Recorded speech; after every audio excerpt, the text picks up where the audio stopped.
Hi everyone, welcome back to Diksha's education hub. आज हम एक इंट्रोडक्टरी वीडियो करेंगे जो कि आपके जीएस पेपर 3 से रिलेटेड है। और आपने सुना होगा जीएस पेपर 3 में एक टॉपिक आता है proper, that is science and technology. Science यानी कि विज्ञान, टेक्नोलॉजी यानी कि प्रौद्योगिकी। तो जो साइंस है इसमें आप 3 सब्जेक्ट बचपन से पढ़ रहे थे, अप टू 10 तो सभी ने पढ़ा होता है, चाहे से आपने बाद में आर्ट्स ली हो, कॉमर्स लिया हो, जो मर्जी लिया हो। पर फिज़िक्स, केमिस्ट्री एंड बायोलॉजी, ये 3 सब्जेक्ट 10th तक सभी ने पढ़े होते हैं। और आज की अगर बात करें, जो आपको नई चीज़ मिलेगी वो है टेक्नोलॉजी वाला पोर्शन। अभी पूरा डिटेल में सिलेबस डिस्कस करेंगे, पर उससे पहले बेसिक सी चीज़ें बताती हूँ। तो जितने भी आपके स्टेट एग्ज़ाम्स होते हैं, वो हरियाणा का है, हिमाचल का है, पंजाब का है, जो मर्जी एग्ज़ाम हो, वहाँ पे ये जो साइंस का स्टैटिक वाला पार्ट है ना, यहाँ से काफ़ी सारे क्वेश्चंस पूछे जाते हैं। वहीं पे अगर टेक्नोलॉजी की बात करें तो जो यूपीएससी स्पेसिफिक एग्ज़ाम आता है आपका, तो टेक्नोलॉजी ओरिएंटेड क्वेश्चन वहाँ पे आपको ज़्यादा मिलेंगे, स्पेशली जो करंट अफेयर होता है वहाँ से। ठीक है, तो मैं कुछ बेसिक सी चीज़ें आपको बता दूँ कैसी अप्रोच रहती है अपनी। एक तो इसमें आपको कॉन्सेप्चुअल चीज़ें सारी की सारी पता होनी चाहिए। First thing is concept. दूसरा, आपको काफ़ी सारे क्वेश्चन जो हैं वो प्रैक्टिस भी करने होते हैं। और PYQs जो होते हैं they play a very important role, तो ये तो पढ़ने ही होते हैं। ठीक है, तो कोई भी आप सीरीज़ यूज़ कर सकते हो इसके लिए और अपनी प्रेपरेशन जो है कांस्टेंट रख सकते हो। Then newspaper plays a very important role. अगर आप यूपीएससी की स्पेसिफिक तैयारी कर रहे हो तो वहाँ पे टेक्नोलॉजी का काफ़ी अच्छा पोर्शन आता है। अराउंड 12 to 13 क्वेश्चन भी मिल जाते हैं। अगर बात करें 2022 की, तो उसमें आपको 17 क्वेश्चन मिलेंगे directly from the technology portion. बहुत सारे टॉपिक्स आते हैं इसके अंदर, तो वन बाय वन वो देखते रहेंगे चीज़ें विद अपकमिंग लेक्चर्स। और जो हमारी वीडियोस रहेंगी वो बाइलिंगुअल रहेंगी, यानी कि हिंदी एंड इंग्लिश, इसमें दोनों आपको मिल जाएंगे, बाइलिंगुअल, इंग्लिश एंड हिंदी। ठीक है, और जो टेक्नोलॉजी होती है उसके हम बेसिक वैसे कर भी चुके हैं, पर दोबारा से मैं करवाऊंगी। जैसे जैसे हम वन बाय वन आगे चलेंगे तो ये दोबारा से आएंगे बेसिक। एंड उसके साथ साथ जो क्वेश्चन आपको प्रीलिम्स में मिलते हैं वो ज़्यादातर करंट अफेयर के ही मिलते हैं। तो चलिए, जब भी साइंस की बात करी जाती है ना, आपको कुछ ऐसा सिनारियो दिखता होगा कि बबल निकल रहे हैं, धुआं निकल रहा है, एक ग्लास का सिलेंडर है, बीकर है, तो उनमें से ये सारी चीज़ें निकल रही हैं। पर आपको ऐसा कुछ भी नहीं पढ़ना। हमें जो चीज़ें पढ़नी है वो बहुत ही नॉर्मल चीज़ें हैं जो कि हमारी आम जिंदगी में यूज़ होती हैं, यानी कि एवरीडे लाइफ से रिलेटेड जितना भी आपका विज्ञान है ना, जो आप डेली चीज़ें यूज़ करते हो वो पढ़ेंगे। जैसे कि बेकिंग सोडा सभी ने सुना होगा, कोई होगा ऐसा जिसने ना सुना हो, जिसको मीठा सोडा भी कहते हैं। बेकिंग सोडा यानी कि मीठा सोडा सबसे ज़्यादा यूज़ इसका करा होगा लोगों ने कोविड-19 के टाइम पे। कोविड-19 में सभी को पता नहीं केक बनाने का क्रेज़ छाया हुआ था। ठीक है, ऑल्दो अगर डिजीज़ देखें तो दैट वाज वेरी सीरियस। पर अगर बात करें बेकिंग सोडा की, तो यहाँ पे मैं एग्जांपल उठा रही हूँ केक का। फुलावट दे देता है बेकिंग सोडा। ठीक है, उसके अलावा छोले भटूरे आप खाते हो, तो वो जो भटूरे होते हैं ना, भटूरे, तो वो भी किसके बनाए होते हैं आपने? उसको फुलावट देने के लिए क्या ऐड करा होता है आपने? ये मीठा सोडा। ठीक है, उसके बाद अगर टैनिंग हो रखी होती है किसी चीज़ के ऊपर, तो उसके ऊपर अप्लाई कर सकते हो। आपके जो दांत होते हैं ना, दांत दांत के ऊपर कभी नोटिस करना, ऐसे येलो कलर की प्लेक जम जाती है, येलो कलर की। ठीक है, और आप ब्रश करते हो जब, तो उसको निकालने की भी ट्राई करते हो, पर वो निकल नहीं पाती प्रॉपर। किस चीज़ से बनती है वो येलो कलर की प्लेक? देखो, आपने ना जो खाना खाया होता है ना, खाना खाते हो आप, जब आप खाना खाते हो तो कई बार क्या होता है, उसमें से जो ग्लूकोज निकलता है, आपने स्टार्च की फॉर्म में खा लिया, स्टार्च टूटेगा इनटू ग्लूकोज। अभी बस इतना सुनते चलो, स्टार्च खाया आपने एंड वो निकला ग्लूकोज। कुछ एक ग्लूकोज जो है वो आपके दांतों पे रह जाता है। अब बैक्टीरिया नाम की चीज़, जिनको माइक्रो ऑर्गेनिज्म भी बोलते हैं, अगर कुछ नहीं देखा आपने तो आपने डेटोल की ऐड ज़रूर देखी होगी। जब डॉक्टर साहिबा आती हैं तो वो हाथ देखती हैं बच्चों का। ठीक है, मैग्नीफाइंग ग्लास सा होता है और उसके नीचे दिखते हैं बड़े सारे कीटाणु, जो कि नंगी आंखों से तो नहीं दिखाई देते, पर मैग्नीफाइंग ग्लास के साथ ज़रूर दिखाई देते हैं। तो बोला जाता है कि क्या होता है, जो आपके दांत हैं, दांत के ऊपर आपके बैक्टीरिया भी प्रेजेंट होते हैं। और जब ये बैक्टीरिया ग्लूकोज के साथ कांटेक्ट में आते हैं तो उससे क्या करते हैं, एक प्लेक फॉर्म कर देते हैं, और ये प्लेक आपके दांतों को डिग्रेड भी करती है, यानी कि ख़राब भी कर सकती है, डिग्रेड। ठीक है, और फिर दांत पहले पीले पड़ने लगते हैं, फिर एक टाइम पे ब्लैक भी होने लग जाते हैं। टाइम से अगर क्लीनिंग करवा लें तो ठीक है, नहीं करवाई तो ख़राब हो जाते हैं, फिर रूट कैनाल आपको करवाना पड़ जाता है। तो उस केस में बेकिंग सोडा का क्या रिलेशन है उस चीज़ से, मीठा सोडा जो है उसका क्या रिलेशन है इस चीज़ से? तो रिलेशन ये है कि अगर आप दांतों को ऑल्टरनेट डेज पे बेकिंग सोडा से साफ़ करते हो तो वो प्लेक निकल जाती है। अब ऐसा क्यों हुआ? क्योंकि आपने सुना होगा एक चीज़ होती है एसिड, दूसरा होता है बेस। पर जब एसिड और बेस आपस में मिलते हैं तो वो हो जाते हैं न्यूट्रल। ठीक है, तो मतलब वो जो प्लेक बनी थी, जब बेस यानी कि आपका बेकिंग सोडा इसके ऊपर हमने अप्लाई करा तो आपके जो दांत है वो दोबारा से नॉर्मल आ जाएंगे। ठीक है, that was the story of baking soda. तो सुना है सभी ने बेकिंग सोडा। इतनी ही चीज़ें आपके स्टेट एग्जाम में आती हैं। ठीक है, स्टेट एग्जाम में यही सारी चीज़ें पूछ ली जाती हैं। अब स्टेट एग्जाम में एक तो यूज़ बेस्ड क्वेश्चन बन सकता है, दूसरा क्वेश्चन क्या बन सकता है बताइए जी, बेकिंग सोडा का फॉर्मूला क्या है, तो NaHCO3। ठीक है, तो ये फॉर्मूला याद होना चाहिए आपको। ये केमिस्ट्री वाले हम पोर्शन में पढ़ेंगे, पर आज जस्ट इंट्रोडक्शन लेंगे कि क्या क्या चीज़ें इसमें आएंगी। देन आते हैं आपके वाइटामिन्स।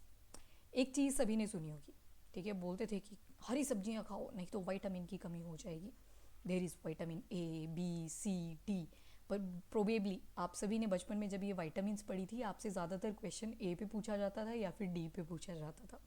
जब भी विटामिन ए की बात आती थी, बोलते हैं कि अगर विटामिन ए की कमी हो जाती है तो कौन सी बीमारी होती है, नाइट ब्लाइंडनेस, यानी कि आई रिलेटेड इशू आ जाते हैं। ठीक है, आपको तो बी भी पढ़नी है, बी की भी याद होगी आई थिंक आपको, बेरी बेरी पढ़ा करते थे। वैसे ही विटामिन सी की कमी से क्या हो जाता है, स्कर्वी। और बोलते थे कि नींबू खाओ, मतलब जितने भी खट्टे फ्रूट्स होते हैं, खट्टे खट्टे को हम बोलते हैं सिट्रस फ्रूट्स, उनको खाओ, उनसे ये ठीक हो जाती हैं। देन विटामिन डी की बात करी जाती थी, इससे होता था रिकेट, यानी कि जो हड्डियाँ थी नहीं है, हड्डियाँ आपकी हो जाती हैं वीक, कमज़ोर पड़ जाती हैं। तो ये विटामिन्स भी आपने सुन रखी हैं। तो ऐसे शब्द हैं ये जो आपने सुन रखे हैं, और science is all about those words जो आप अपनी डेली लाइफ में भी देखते हो। ठीक है जी, तो ये विटामिन्स का हमने थोड़ा सा इंट्रो लिया। उसके बाद आपने ये तो पक्का देखा होगा, कंबशन। कंबशन का मतलब होता है दहन, हिंदी में बात अगर करें।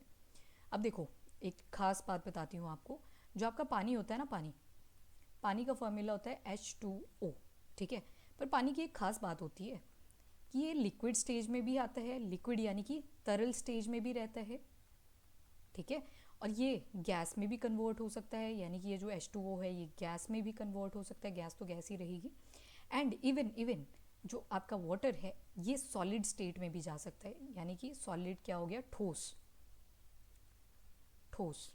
ठीक है, तो ये तीनों स्टेजेस में एग्जिस्ट करता है। पर अगर आप नोटिस करोगे ना, H2O दो चीज़ों का बना हुआ है, एक हाइड्रोजन है, दूसरा ऑक्सीजन। हिंदी में अगर बड़ा स्पेसिफिक बोलूँ तो इसको बोलते हैं हाइड्रोजन, और ऑक्सीजन को बोल देते हैं ओशजन। ठीक है, हाइड्रोजन एंड ओशन। जो हाइड्रोजन होती है ना और जो ऑक्सीजन होती है, ऑक्सीजन जो होती है ना आग जलाने के लिए फ्यूल की तरह लगती है। ठीक है, आपने कभी देखा होगा फॉरेस्ट फायर हो जाती हैं, जंगलों में आग लग जाती है, क्यों? क्योंकि एयर होती है वहाँ पे, और एयर के अंदर आपने पढ़ी हैं बहुत सारी गैसेस, जैसे ऑक्सीजन पढ़ते हैं, CO2 पढ़ते हैं, नाइट्रोजन पढ़ते हैं, और फिर बोलते हैं कि नाइट्रोजन एटमॉस्फेयर में सबसे ज़्यादा होती है।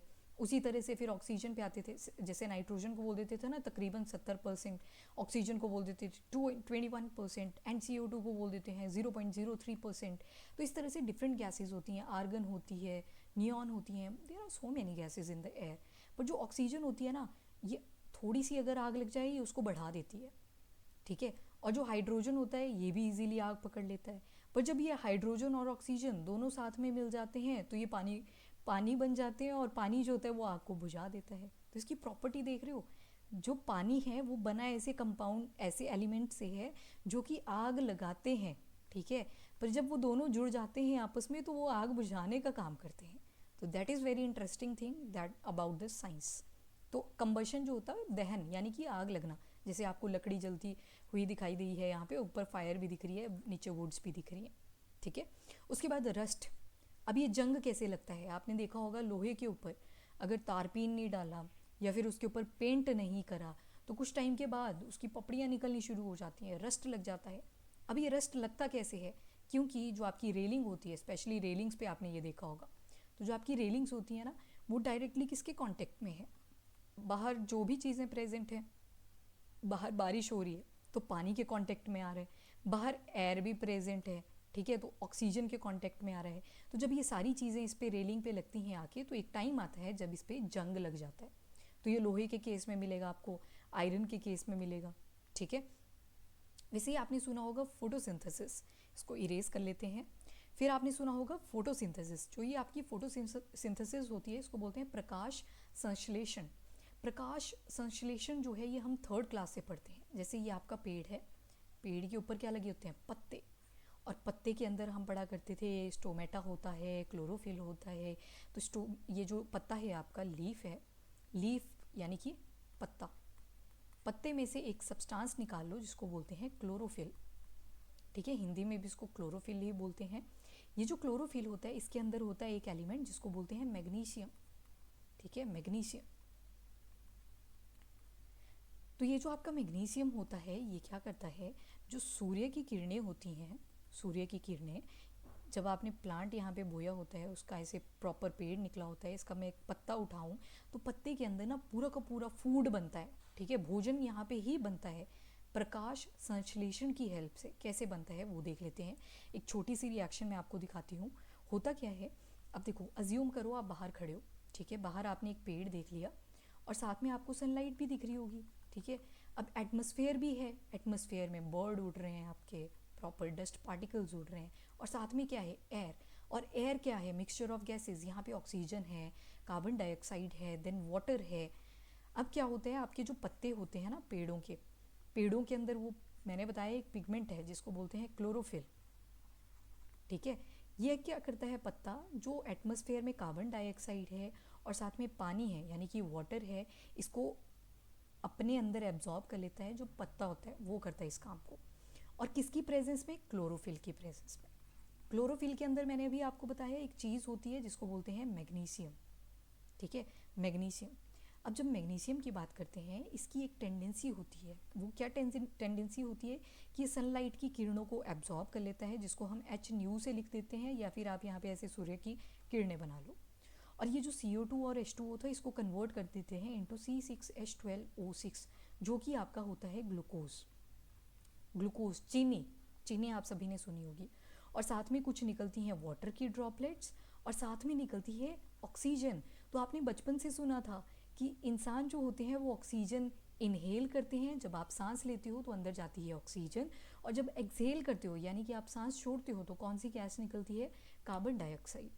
ठीक है, ये आपने बचपन से सुनी है चीज़।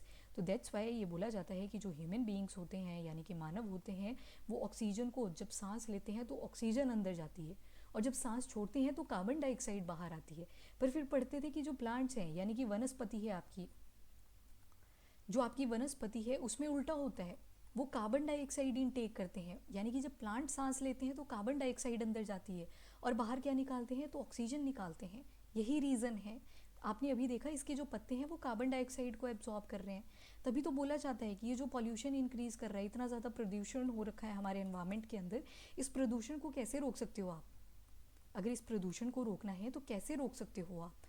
आपको क्या करना चाहिए, ज़्यादा से ज़्यादा पेड़ लगाने चाहिए। जब ज़्यादा से ज़्यादा पेड़ लगाओगे तो उसमें ज़्यादा पत्ते होंगे, और जितने ज़्यादा पत्ते होंगे उतनी ज़्यादा वो कार्बन डाइऑक्साइड को एब्जॉर्ब करते रहेंगे। और आपने पढ़ा होगा ग्लोबल वार्मिंग, ग्लोबल वार्मिंग जब आप पढ़ते हो कि जो टेम्परेचर है, धरती का तापमान है, वो बढ़ता जा रहा है। तो क्यों बढ़ रहा है, क्योंकि सबसे जो मेन रीज़न है वो है कार्बन डाइऑक्साइड इंक्रीज़ कर रही है। दूसरे नंबर पे आप पढ़ते हो मीथेन। ठीक है, कार्बन डाइऑक्साइड आ गई, मीथेन आ गई, तो ऐसे मल्टीपल गैसेज होती हैं। तो ये जो प्रोसेस देखी ना आपने, ये वाली, दिस वन, इसी को बोलते हैं फोटोसिंथेसिस या फिर प्रकाश संश्लेषण। ठीक है, तो ये भी आपने चीज़ सुनी होती है। ठीक है, ये भी आपको ऐसे नहीं है कि बड़ा टफ है। उसके बाद आपने सुना होगा फर्मेंटेशन, इसको कीवन भी बोलते हैं। जो अल्कोहल होती है आपकी, दारू होती है ना जो प्रॉपर, तो वो किससे बनती है, फर्मेंटेशन से ही बनती है। ये आप केमिस्ट्री के अंदर पढ़ते हो। क्यों पढ़ते हैं, बिकॉज आपने एक ट्रेजेडी सुनी होगी जिसको बोलते हैं हूज ट्रेजेडी। ठीक है, आपने सुना होता है कि एक ग्रुप में लोग बैठे हुए थे, उन्होंने पी ली अल्कोहल, और अल्कोहल की भी कौन सी फॉर्म, कौन सी दारू पी उन्होंने, मिथेनॉल से बनी हुई। होता क्या है, जितनी भी आपकी ये मैन्युफैक्चरिंग इंडस्ट्रीज़ होती हैं, फैक्ट्रीज़ होती हैं, बहुत सारे केमिकल्स बनते हैं, वहाँ पे ना मिथेनॉल रखा होता है। अब उनको लगता है, जो लेबरर्स होते हैं, कि ये जो मिथेनॉल है ये वो पीने वाला ही है, जिसको आप पीते हो ना, ड्रिंकेबल जो फॉर्म होती है, तो ये सोचते हैं कि वही वाली फॉर्म है, और ये होता है मिथेनॉल। मिथेनॉल जो होता है आपके लीवर में जाके एक बहुत डेंजरस एसिड बनाता है, जिसको बोलते हैं मिथेनोइक एसिड। मिथेनोइक एसिड, उल्टियों से बच गया इंसान तो बच गया, अदरवाइज सडन डेथ भी देखने को मिलती है। और जब डेथ हो जाती है तो उस कंडीशन को बोलते हैं हूज ट्रेजेडी। होता क्या है, आपका जो मिथेनोइक होता है ना, मिथेनोइक एसिड, इसका फॉर्मूला होता है ये, और इसको जब उल्टा करोगे तो ये बन जाती है हुज ट्रेजेडी। ठीक है, सो ये न्यूज़ आर्टिकल्स में बनी रहती है, तो आपके एग्जाम्स में भी पूछने के चांसेस बन जाते हैं। फिर आप क्वेश्चन पूछोगे फिर ड्रिंकेबल फॉर्म कौन सी होती है। जो ड्रिंकेबल होती है जैसे रम, बिस्की एंड ऑल, तो वो किस चीज़ के बने होते हैं, उसमें डला होता है इथेनॉल। अब इथेनॉल जो होता है इसकी भी डिफरेंट फॉर्म्स होती हैं, कुछ एक ड्रिंकेबल होती हैं और कुछ एक नहीं भी होती। ठीक है, सो ये हम करेंगे केमिस्ट्री के अंदर। उसके बाद आता है आपका बेकिंग, किसी चीज़ को पकाना। तो इससे ये बोलने का मतलब है जैसे अवन हो गया आपका, माइक्रोवेव हो गया, ठीक है, गैस स्टोव आ जाएगा, सिलेंडर आप सुनते रहते हो महंगा हो गया, फिर गैस आप पढ़ते हो कि सिलेंडर के अंदर एलपीजी होती है, लिक्विफाइड पेट्रोलियम गैस होती है। ठीक है, तो ये सारी चीज़ें हमें पढ़नी होती हैं डेली लाइफ साइंस के अंदर। वैसे ही रॉटिंग, आपने देखा होगा अगर आपने फ्रूट ज़्यादा टाइम तक नहीं खाए, क्योंकि पेरिशेबल होते हैं। पेरिशेबल का मतलब होते हैं ऐसी चीज़ें जो जल्दी ख़त्म हो जाती हैं। ठीक है, 2-3 दिन तक रहेंगी उसके बाद ख़त्म हो जाती हैं। टमाटर का एग्जाम्पल ले लो, सेब का एग्जाम्पल ले लो, एक टाइम आएगा बाहर रखे रखोगे। केले का एग्जाम्पल ले लो। ये सारी चीज़ें क्या होती हैं, पेरिशेबल, यानी कि अगर ज़्यादा टाइम तक इसको आप गर्म टेम्परेचर में रखे रखोगे, जैसे गर्मियों में नोटिस करना जो केले होते हैं वो 2 दिन भी नहीं चलते ठीक से। क्यों नहीं चलते, क्योंकि कांटेक्ट में आ जाते हैं एयर के और टेम्परेचर जो होता है वो हाई हो रखा होता है, और फाइनली ये चीज़ें जो होती हैं वो जल्दी सड़ जाती हैं। ठीक है, सो ये क्या चीज़ें हैं जो आप डेली लाइफ में देखते हो, तो कुछ भी टफ नहीं आई थिंक। फिर उसके बाद कई बार आपके सर में दर्द हो जाती है शुरू, और जब सर में दर्द होती है तो आप कुछ होंगे वो डिस्प्रिन खाते होंगे, कुछ होंगे वो पीसीएम खा लेते होंगे। ठीक है, इसी तरह से बड़ी सारी दवाइयाँ होती हैं। तो आप एक टर्म सुनते हो दैट इज़ ड्रग्स। जो ड्रग्स होती हैं इसके 2 यूजेस होते हैं, एक होता है पॉजिटिव यूज़, एक होता है नेगेटिव यूज़। पॉजिटिव यूज़ कब होगा, जब आप बीमार हो रखे हो, आपको कोई बीमारी लग रखी है, डिजीज़ हो रखी है, तब आप उसको खा रहे हो। मतलब एक प्रॉपर क्वांटिटी में ले रहे हो, जितना डॉक्टर ने मेंशन करा था उतनी ही क्वांटिटी में ले रहे हो। पर कई बार क्या होता है नेगेटिव यूज़ भी इसका होता है, जिसको बोलते हैं ड्रग अब्यूज़। ठीक है, ड्रग अब्यूज़ जिसको बोल देते हैं। ये कब होता है, जब लोग, ओपियम हो गया, ओपियम जो होता है इसके अंदर भी मेडिसिनल प्रॉपर्टी है, पर जब इसको गलत तरीके से यूज़ किया जा रहा है तो उसको ड्रग अब्यूज़ बोल दोगे। ठीक है, मतलब उसको गलत तरीके से आप यूज़ कर रहे हो।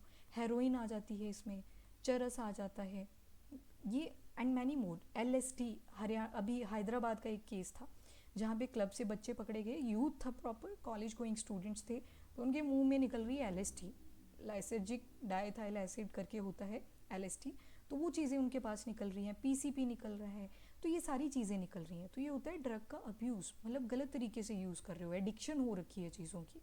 तो ये सारी चीज़ें हमें साइंस में पढ़नी होती हैं। देन यहाँ पे डिफरेंट टर्मिनोलॉजी हैं। अब कुछ एक हिंदी में जो होंगे उनको मैं बता देती हूँ आपको। जैसे ट्रंक्विलाइज़र को तो ट्रंक्विलाइज़र ही बोलेंगे हिंदी में।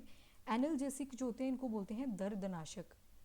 क्या बोलते हैं, 1 सेकेंड, जो आपके एनाल्जेसिक्स होते हैं ना ये वाले, इनको बोलते हैं दर्दनाशक, यानी कि जो दर्द को ख़त्म कर दें। तो इसको हम बोल सकते हैं ना कि ये पेन किलर की कैटेगरी आ गई। पेन किलर पढ़ते हो आप यहाँ पे, जैसे किसी की सर्जरी होती है तो ट्रामाडोल उसको दे दी जाती है, तो एनाल्जेसिक का आपको पता होना चाहिए। कल को आप ऑफिसर बन जाते हो, कोई इंजरी हो जाती है सवेयर, तो यू शुड नो कि कौन सी दवाई जाएगी। ठीक है, आप एक्सपर्ट कमेटी के बैठने का थोड़ी वेट करोगे वहाँ पे, तो वो सारी चीज़ें रहती हैं। वैसे ही ट्रंक्विलाइज़र आगे, ट्रंक्विलाइज़र्स जो होते हैं ये क्या करते हैं, ये होते हैं सीडेटिव की तरह। अब सीडेटिव क्या होता है, तो नींद वाली जो दवाई होती हैं वो आ जाती हैं ट्रंक्विलाइज़र के अंदर। इवन जो एनाल्जेसिक होते हैं ये भी सीडेटिव होते हैं। कई बार आपने देखा होगा पेन किलर जब खाया होता है तो नींद बहुत अच्छी आती है, ये भी सीडेटिव होते हैं। सीडेटिव बोल लो या फिर हिप्नोटिक ड्रग्स बोल लो, तो ये नींद देने वाली दवाइयाँ होती हैं। उसके बाद एक और फॉर्म दिख रही है आपको ऊपर, एंटीहिस्टामिन्स। एंटीहिस्टामिन्स को हिंदी में भी एंटीहिस्टामिन्स ही बोलते हैं। ठीक है, अब आपने देखा होगा कुछ लोगों को एलर्जी हो जाती है। एलर्जी डिफरेंट चीज़ों से होती है, जैसे पॉलन ग्रेन। पॉलन ग्रेन क्या होते हैं, अब आपने सुना होगा मार्च के टाइम जब होली का सीज़न चलता है ना, होली आती है तो बारिश भी हो जाती है कई बार, और जब बारिश होती है ना तो पानी के साथ साथ नोटिस करना यहाँ पे येलो कलर हो रखा होता है, और फिर दादी दादू बोलते हैं कि जो कृष्णा जी हैं उन्होंने होली खेली। वो होली नहीं होती एक्चुअल में, वो पॉलन ग्रेन होते हैं। जो प्लांट्स होते हैं ना उनमें फ्लावर लगे होते हैं, तो जो फ्लावर होता है उसके अंदर जो मेल वाला पार्ट होता है ना वो होता है। ठीक है, तो जो मेल वाला पार्ट होता है उसको बोलते हैं पॉलन ग्रेन, और जब बारिश होती है तो ये मिक्स हो जाते हैं सारे और बारिश के साथ ज़मीन पे आ जाते हैं और ऐसे लगता है लिटरली कि येलो कलर से होली खेली गई हो। ठीक है, क्योंकि उस टाइम पे पॉलिनेशन चल रही होती है, यानी कि प्लांट्स के बीच में भी रिप्रोडक्शन चला होता है। That is about the pollen grains. अब क्या होता है, अगर बारिश ना हो, खूब धूप है, तो ये पॉलन उड़ के आते हैं और नाक में चले जाते हैं। और जब नाक में जाते हैं तो कईयों को छींकें लगती हैं, यानी कि स्नीज़, कईयों को खांसी आ रही होती है यानी कि कफ, कईयों को तो सफोकेशन होना शुरू हो जाता है। तो ये सारी जो एलर्जीज़ होती हैं ये आपको देखने को मिलती हैं। तो जो एलर्जी वाली दवाइयाँ होती हैं वो किस कैटेगरी में आ जाती हैं, वो आती हैं आपकी एंटी हिस्टामिन्स के अंदर। वैसे ही आपके एंटीसेप्टिक होते हैं। एंटीसेप्टिक ऐसे सब्सटेंसेस होते हैं जो सड़न को रोकते हैं, सड़न रोकने के लिए। एंटीसेप्टिक में एक एग्जांपल देती हूँ आपको, बोरोप्लस एक क्रीम आती है, उसके अंदर काफ़ी अच्छी एंटीसेप्टिक प्रॉपर्टीज़ होती हैं। ठीक है, वैसे ही आपने बहुत सारी सुनी होंगी जिनके अंदर एंटीसेप्टिक होती हैं। जब चोट लग जाती है फटाफट से एंटीसेप्टिक लगाया जाता है। इवन जो डेटोल होता है वो भी एंटीसेप्टिक की तरह एक्ट करता है। ठीक है, वैसे ही होते हैं आपके एंटीबायोटिक। एंटीबायोटिक में आपने सुना होगा एमॉक्सिलिन। कई बार गला ख़राब हो जाता है, खराश हो रखी होती है प्रॉपर, तो उस केस में दी जाती है एमॉक्सिलिन वगैरह। तो जो एमॉक्सिलिन है वो क्या है, एंटीबायोटिक। मतलब एंटीबायोटिक दिए जाते हैं हमेशा उस चीज़ के अगेंस्ट जब भी आपको कोई बैक्टीरियल इन्फेक्शन हुआ होता है। ठीक है, जब भी कोई बैक्टीरियल इन्फेक्शन होता है तो उस केस में क्या दिया जाता है, एंटीबायोटिक दिया जाता है। तो ये कुछ चीज़ें थी, इसको इरेज कर देते हैं, फिर आगे चलते हैं। अब देखो यहाँ पे एक और चीज़ लिखी है, that is anti acid. Acidity वाली ऐड तो सभी ने देखी होगी, एसिडिटी हो जाती है अंकल जी को और फटाफट से उनको लाया जाता है इनो। तो इनो क्या करता है, इनो जो होता है वो आपका बेस होता है और आपके पेट में ऑलरेडी HCl प्रेजेंट है और आपने ऐसा खा लिया कि वो HCl और ज़्यादा इंक्रीज़ हो गया। तो जब भी एसिडिटी होती है तब थोड़ी उसको लेमन वाटर देते हैं, नींबू पानी थोड़ी देते, कभी भी नहीं होता ऐसे, कुछ बेसिक देते हैं जैसे इनो वगैरह दे देते हैं, तो उससे न्यूट्रल हो जाता है और आपका पेट शांत हो जाता है। जो स्टमक में दिक्कत हो रखी थी एसिडिटी की, वो बिल्कुल शांत हो जाएगी। ठीक है, सो उसको बोलते हैं एंटा एसिड।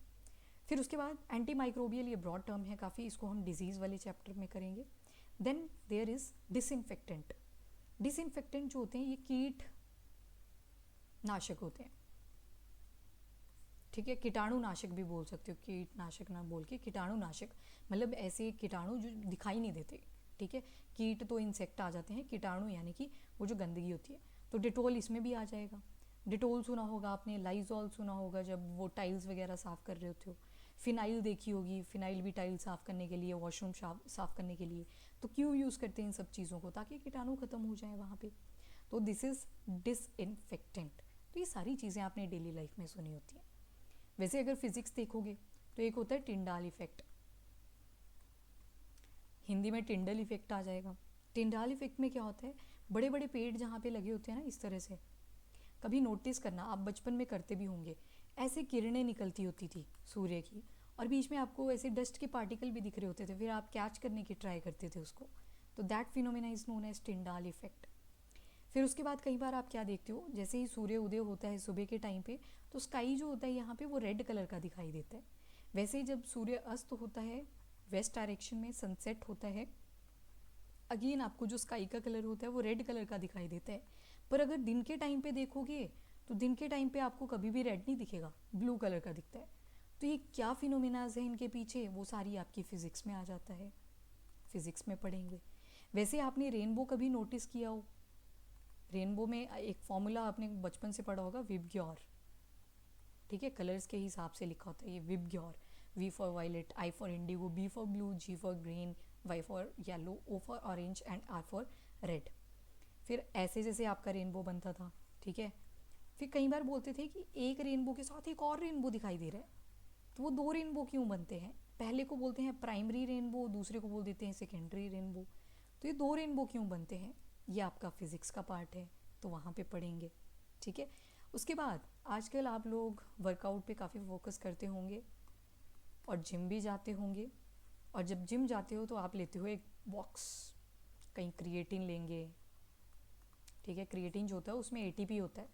ATP का क्या मतलब है, एनर्जी, ऊर्जा, एडिनोसिन ट्राइफॉस्फेट उसको बोलते हैं, एडिनोसिन ट्राइफॉस्फेट। ये एनर्जी के पैकेट होते हैं, मतलब आप थकोगे नहीं अगर इसको पी लोगे। उसी तरह से एक प्रोटीन का डब्बा आता है, वे प्रोटीन सुना होगा आपने, मसल ब्लेज का होता है, there are so many brands available in the market. पर होता किस चीज़ का डब्बा है? प्रोटीन। पर उस पर कभी प्रोटीन का नाम नहीं लिखा होगा, उस पर लिखे होते हैं अमाइनो एसिड, BCAA लिखा होता है। जो जाते हैं वो शायद कंपेयर कर पा रहे हो, BCAA वगैरह लिखी होती हैं चीज़ें। तो जो प्रोटीन होती है ना, वो बनती किस चीज़ की है? वो बनी होती है अमाइनो एसिड। पर प्रोटीन को अमाइनो एसिड में तोड़ना बहुत टफ होता है। इस वजह से जो आपकी प्रोटीन्स आती हैं मार्केट में, उसके अंदर ऑलरेडी अमीनो एसिड की हाइक कर दी गई होती है। हिंदी में भी अमाइनो एसिड को अमाइनो एसिड ही बोलते हैं। तो अगर कभी पूछ लिया जाए कि जो प्रोटीन है उसका बेसिक यूनिट क्या है, what is the basic unit of protein, तो वो क्या रहेगा? आपका अमाइनो एसिड। ठीक है जी। तो ये भी आपने देखी हैं चीज़ें। उसके बाद अगर आप अपनी जर्नी को देखोगे, छोटे से थे आप, फिर बड़े हुए, स्कूल जाना शुरू किया, और बड़े हुए, कॉलेज जाने लगे, डिग्री ले ली, करियर पे फोकस करने लगे, शादी हो जाती है, बच्चे किए, देन गृहस्थी चलती रही, और फाइनली आप बूढ़े हो जाते हो। तो ये जो पूरी लाइफ चली ना, यही पढ़ते हो आप बायोलॉजी के अंदर। और जो हमारी ज़िंदगी है वो भी किस चीज़ से चलती है? एक छोटे से सेल से। सेल यानी कि कोशिका। ठीक है, यही चीज़ पढ़नी है हमें अपनी साइंस एंड टेक्नोलॉजी के अंदर। ये सारी चीज़ें रहेंगी वहाँ पे। आपके अगर सिलेबस की देखें तो सिलेबस पहला रहेगा cell and its organelles. 1 by 1 discuss करेंगे, सारा डिस्कस करेंगे, और ये करेंगे नेक्स्ट लेक्चर के अंदर। ठीक है, सो अभी के लिए इतना ही।